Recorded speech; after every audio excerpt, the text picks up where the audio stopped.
Zoho announces AI automation across multiple Zoho applications, and it feels like ChatGPT is now embedded in certain Zoho apps. ZOHOLICS Austin, Texas, the brilliantly named Zoho conference that Zoho does every year, happened this last week. Zoho Marketing Automation 2.0 gets the single button press migration support that it desperately needed. In this video, we'll be covering all of this and more of Zoho's newsworthy announcements. Now, I'm Drew Brockbank. I'm an official Zoho partner, and I own Brockbank Consulting. Don't forget to like and subscribe for Zoho training and Zoho updates. And if you need Zoho help that's actually helpful, book a free consultation so you can get help from real Zoho experts.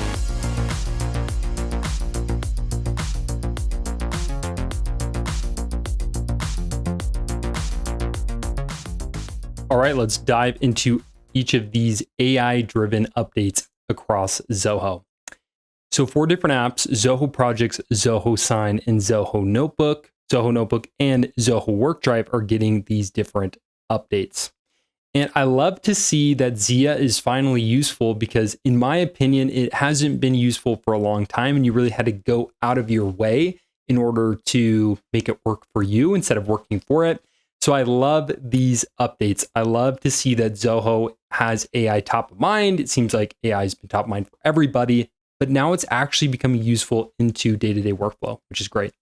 So the first thing that I really like is in Zoho Projects, what you can do is you can go to the search bar with ZIA enabled, and in natural language, you can say, get all high priority tasks with XYZ, and Zoho as the output, let's let the skiff load, will then load all of that for you. So Zoho Search, Zoho Projects Search can now understand natural language. So you don't have to search for the exact task name or project. You can say, show me X, show me Y, show me Z, and it's going to give you the correct output. Okay, so that's something that you're going to want to test out because it's super interesting. We want to see how well it's going to work for you. But the idea here is this is just a great use case. Sometimes you're like, hey, I don't want to go and filter down through all these options in the filter criteria. I just want to say, hey, show me the different tasks that have been closed over the last week. And then having that output is great as opposed to having to go through the filter, set the criteria for closed, and then set the criteria for this week and all of that good stuff. Now you can just use the search bar for natural language. You can just put conversational language in there, and Zoho will understand it, which is pretty neat. Okay, next thing here. So within Zoho Projects, ZIA can summarize custom charts. I don't love this use case, but it is somewhat interesting. You can essentially, we're going to let this GIF kind of reset, but you can basically go into a task list or a milestone, click on the ZIA icon, and then get a breakdown of various stats. Now, I've noticed that AI just does a sloppy job of giving you information that just doesn't really, it's not really useful. It's cool, right? Like open status is assigned to 27.5% of users. Like, what are you going to do with that information? What insight do you get from open status 27% of all tasks? It's like, okay, maybe here you're like, oh, there's a lot of tasks that we haven't opened, that we have open and we need to close them. Top 3 statuses accounts. I think it just feels a bit forced. It's going to get there, but right now I just don't think that's the most useful thing, if I'm being quite honest. Smart summarization, task management, data analysis from notes, and more in Zoho Notebook. If you don't know about Zoho Notebook, it's essentially as you guessed, a note-taking tool that Zoho provides. It's pretty robust. So what's cool about it? Now, it doesn't show you in this video, but this video does go over 3 of the updates from Zoho Notebook. But I find the ones that are not in the video to be the most interesting. So this app leverages AI to enable smart summarization. Okay, we know about ChatGPT. We know ChatGPT can do this, right? We know ChatGPT can summarize. Task management, that's a little interesting, right? It goes a little bit over that in this. Automatic tagging of topics, interesting, not that interesting. Data analysis and visual chart creation from notes. That's interesting. I mean, it will be interesting to see what kind of charts this is going to generate based on a note. I would assume it has to do more with tags and based on, hey, these are how many notes you have based on these tags that you've used. And when I say tags, I'm talking about tags like right here.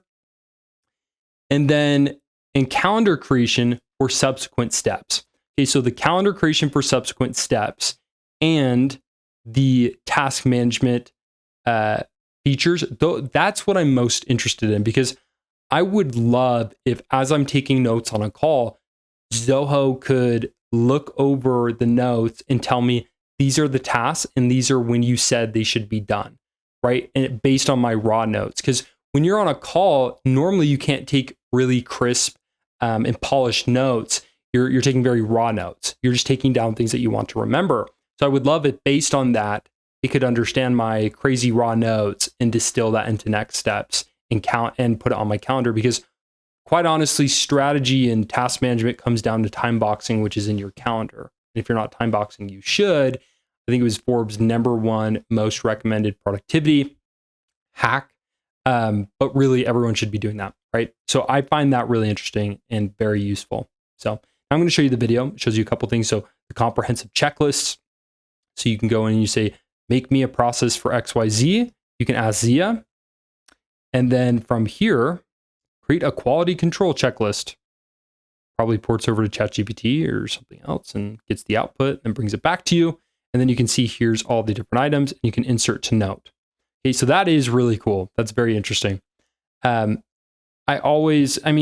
What's the joke that developers are using now? That for, every hour you spend in ChatGPT trying to write code, you spend 4 hours debugging. It almost feels like this for the quality control checklist, because I just don't get how ChatGPT, it'll give you something raw in like a baseline to use, but it's not going to give you the exact quality control checklist, right? So you'd insert it here and then you'd have to clean it up. And so that's where I almost feel like ChatGPT and AI is going to water down everyone's work and make everything less quality because it's all boilerplate. And I feel like all the usefulness with content and with documentation comes with the relevance, how relevant it is to your specific situation. Do you know what I mean? So if you have a quality control checklist that's general and doesn't have anything to do with your industry or your department or your area of business, I just don't see how that's helpful, right? Having a generic quality control checklist, I think it can give you ideas and it can give you inspiration on what to do, but you just got to be careful. I just don't think it's not going to automate everything and make you obsolete. You're still going to have to do a lot of work. Okay, add tags effortlessly. This one I actually like as well if you're big into tagging. I hope when you do suggest tags, right, you click on Zia, suggest tags. What I would hope is that it's actually making tags not just based on the text, but it's drawing upon other tags that have been used, and then it's bringing them back to. That way you don't have tags that are like one letter difference, and then you have two tags that really mean the same thing, right? You don't want redundant tags. So from the Zia suggested tags, you can just click on the ones that you want to bring in, and there you go. It'll be added here. And then you can sort your notes by your tags, which is great. Okay, let's move on to the next one. Look for your notes hands-free. This is not AI. This is just your ability to use voice control. So you can use voice control and say packaging inspection.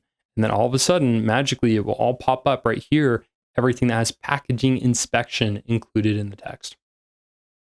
Pretty cool things there. New workflow automation capabilities. Interestingly enough, this is an article on Zoho's blog about AI-driven updates. However, you come down here, this is all about blueprints. Blueprint really isn't AI, so I'm not exactly sure why this was included, but it's helpful, and you're going to want to know about it. So Zoho Blueprint, if you don't know about Zoho Blueprint, it's essentially your way of mapping out a process and then enforcing that process in a system. It sounds really nice, and it looks really nice too. Like when you go build a blueprint, you feel like you are working on the business, not just in the business. I mean, look at this thing. It's like you are the master designer, you're the architect of processes, and you feel so legitimate doing these activities that you don't realize it's really not helpful. And I am not a big fan of blueprints.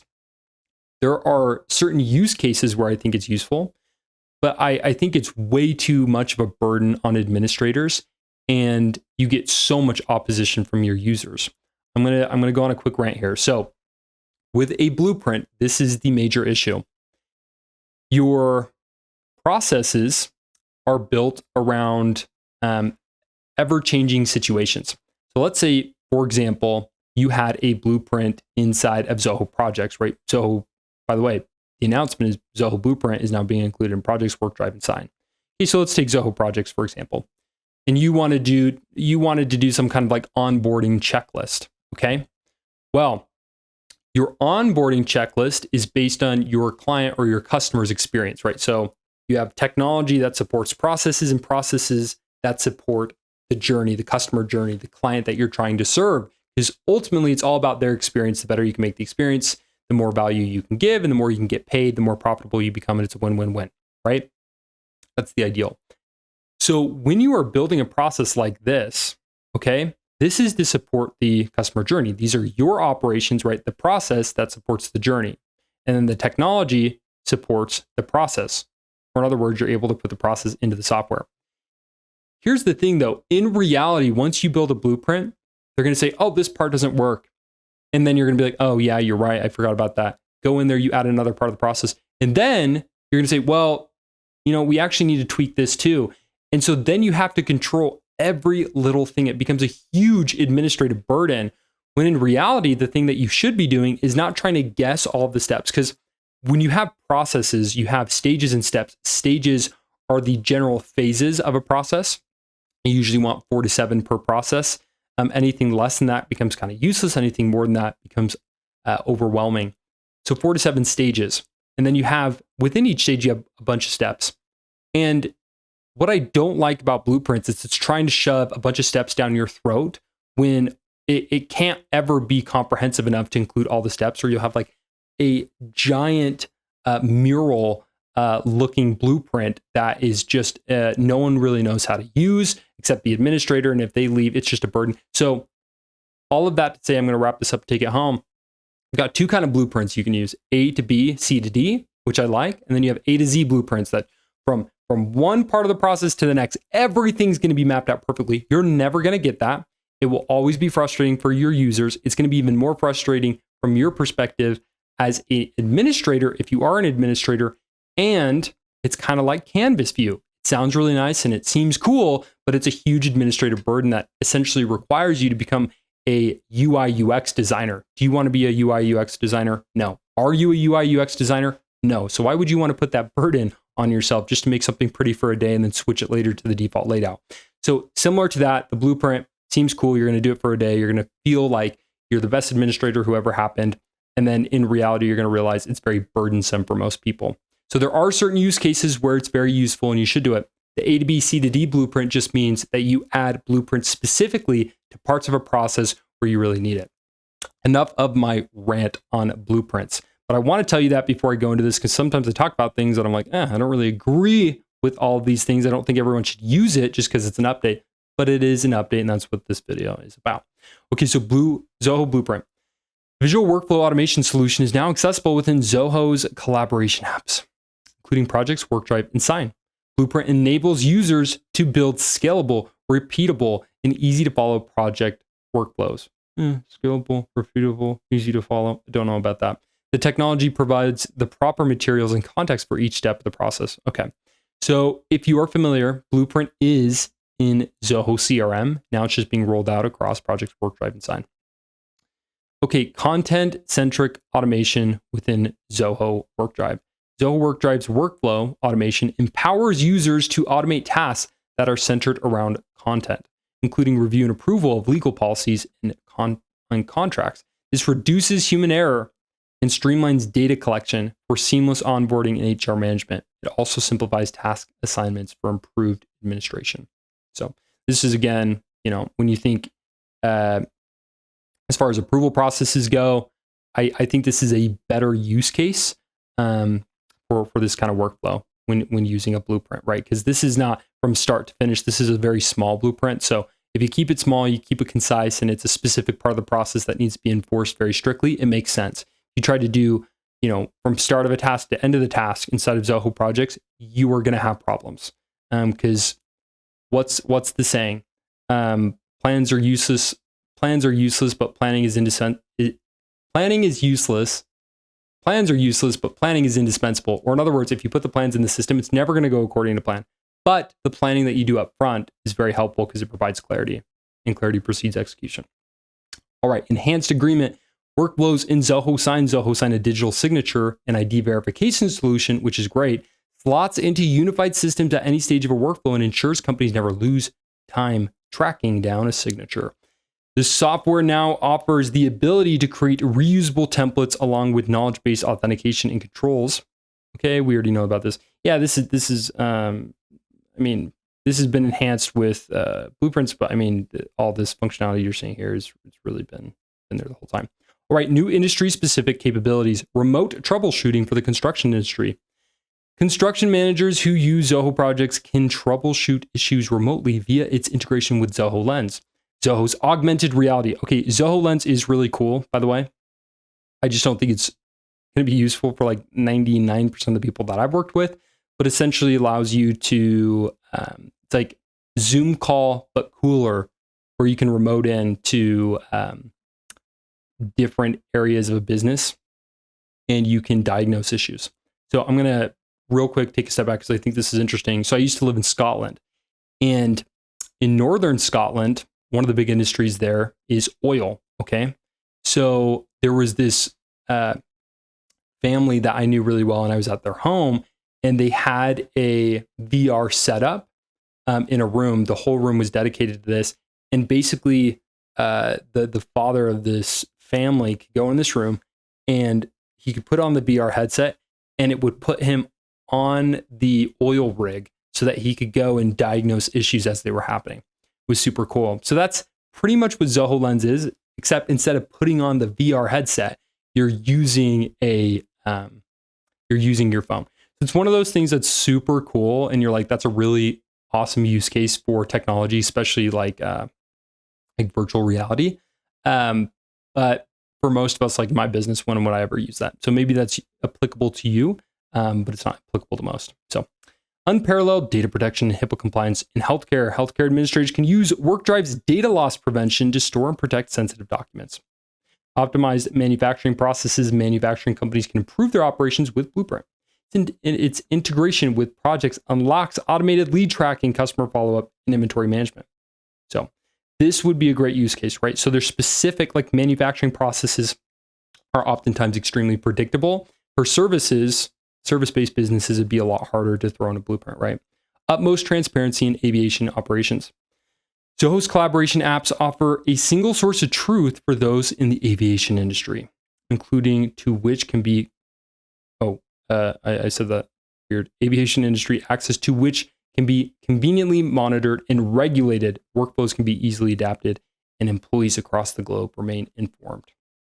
Awesome. All right, here's another update for Zoho CRM. I actually went over this last week, but they are coming out with individual announcements for what they did as a giant announcement of like 8 different updates. So we're going to review it again because I think these are important. This one sounds simple, but it's critical. You can now import data into the calls module in Zoho CRM. What a ridiculous thing that wasn't available inside of the calls module in Zoho CRM. So if you're taking calls and you had 50 calls that you had taken from another platform and you wanted to import them into Zoho so you could show you actually called people, you weren't able to do that, but now you can. And you can jump into the calls module, you can go to import calls, and you're good to go. This is being rolled out to all editions, all data centers, and the release plan is it's going to be released in all data centers within the next few days. So expect to see import calls as an option. Enhance duplicate checking for leads in CRM. All right, so talked about this again last week, but I think it's important to reiterate because they've now had their individual announcement. They just made this a day ago. So essentially what you're able to do is say, hey, if a lead is created, it has the same email as a contact, we're going to consider that a duplicate. So you can check for duplicates in contacts from the leads module. That's the gist of it, which is pretty neat. New in CRM dynamic filters for lookup fields. Another one that I did last week, it's still important, and they're essentially re-emphasizing things with individual announcements. That way you can understand exactly how all of this is going to work. So here's the update. You can now filter options in lookup fields based on, so a lookup field, if you don't know, if you're inside of a layout in Zoho CRM, a lookup field looks to another record. It creates a connection between two records. So for example, if you're in a contact, which represents a person, you can look up to the company that they belong to. That would be a lookup. You're not going to have all the contact information on the company and all the company information on the contact. You separate that data so it's more clean. That way, if two contact records had the organization data and someone tweaked the name on one, it wouldn't cause duplicates and issues with data. Anyways, what you can do now is when you look up to another record, so from the contact, let's say you look up to the account, you could filter that lookup field based on the account's information. Here's another use case. So picture this scenario where a sales manager is finalizing a complex deal and needs to involve a subject matter expert for extra support. Using the current lookup filter tool, they can narrow down the options to active SMEs, subject matter experts, streamlining the process and saving time. However, it would be more efficient if the available SMEs were listed based on their service expertise or technical. So again, this is like a user lookup. So imagine you're in a deal, you're a salesperson, and you want to find a subject matter expert. Instead of displaying all users or all contacts in a list, and you scrolling through all the contacts and trying to search for them, and you want to see who's available, you would just filter this up front with the lookup field. You'd filter based on certain criteria, and based on that criteria, you would get an output of just subject matter experts. So you can see this, right? If you look here, let me turn off the volume. You can see here, we're adding a filter in the lookup field to SME.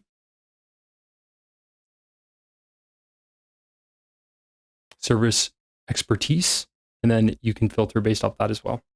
So really powerful stuff that you can do there as far as filter criteria. That's very useful in a lot of situations. Okay, that is it for the dynamic filters for lookup fields. Let's talk about Zoho Marketing Automation 2.0. There's some people in the industry that say it is not up to snuff. It is certainly up to snuff, and it's a great tool that you should explore. It can do everything that Zoho campaigns can do and more. One of the really nice things about Zoho Marketing Automation 2.0 is if you're on the Zoho Marketing Automation previous version, the 1.0 version, you can now migrate in just the press of a button, which is very, very useful if you're looking to move over.